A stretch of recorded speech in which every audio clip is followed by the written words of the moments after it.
Thanks for joining us. If you're coming to ISE this week, one of the must visits, I think, is the Audio Museum in Hall 8. Some incredible pieces of rock and pop history here. I'm joined by Chris Hewitt from the Audio Museum. Chris, this is your baby.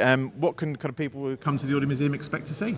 They can see Dark Side of the Moon, Pink Floyd's Dark Side of the Moon PA, or a section of it. There were 14 of these bass bins. We brought 4 along because they're so monstrous. These 2x15s were the first bass bin that Dave Martin developed, and after a while they were cut in half to make the legendary Martin 115, which became the staple diet of PAs in the 80s and 90s.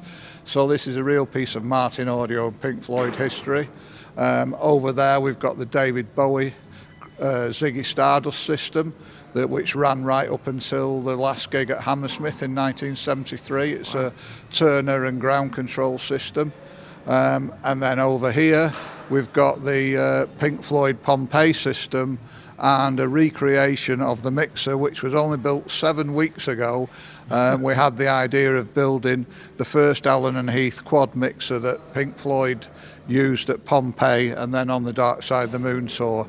And we've just finished it in conjunction with Andy Bereza, the original designer of the desk, who went on to also work for Tascam and design the Porter studio. So we linked up with him only 7 weeks ago, and we built the whole desk by text message and sharing photographs and working out measurements. So as well as kind of a hugely important milestones in kind of rock and pop history, this is also a kind of pathway to kind of products that were made that were kind of available to people that may be using even to this day. That's right. I forgot to mention, of course, we've got the Studio 2 monitors here from Abbey Road. Wow. 2 sets of Altec 605s, 1 set with the control room monitors, and the other one were wheeled around the studio so the Beatles could listen to playback without having to come back in the control room. So those 4 are here and working. Incredible. And you can hear them on an Abbey Road amplifier, powering the speakers, playing Beatles music. It makes the hair stand up on the back of your neck.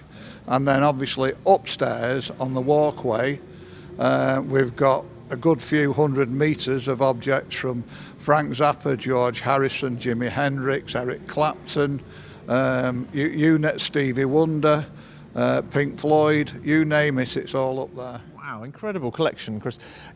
Final question, how did you manage to get your hands on all this stuff, I guess? I sold a Porsche 911 for 23 grand about maybe 10 years ago, and I've always been in the industry since 1970. And I just sort of started to buy a bit of stuff and sell a bit of stuff, and then I thought, you know what, I'll try and recreate everything I used to own or dream of owning, and hunt it all down. And I've written 3 books which are on the table over there. I'm just on to volume 4, so I'm doing the whole history of live and recorded sound, equipment manufacturers, hire companies, everything. So a real labour of love then. Yeah.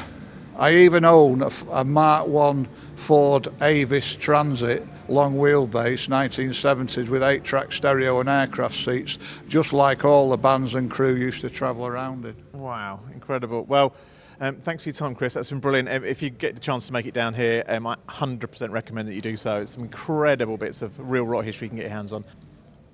So, Joe, why is it important for the ISE show organisers to have something like the Audio Museum here at ISE 2024? One of the main reasons, Paul, is ISE, as you know, is celebrating 20 years. So we thought it was a good opportunity to look back and then to be able to look forward to the future. But that's one of the reasons. And I'm sure any kind of audio nut will be straight down here. That's the idea, yeah. I mean, it's here set up in the demo space, so right in the centre of it. So it's a fantastic historical collection.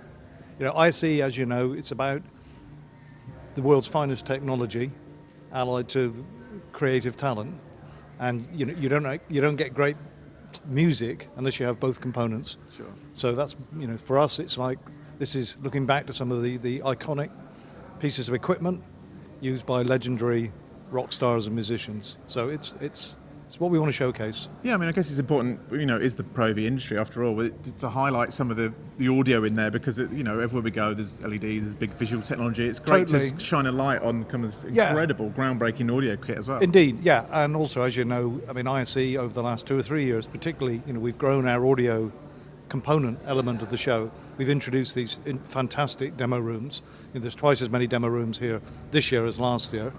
Wow. We've introduced the lighting and staging stage into Hall 1.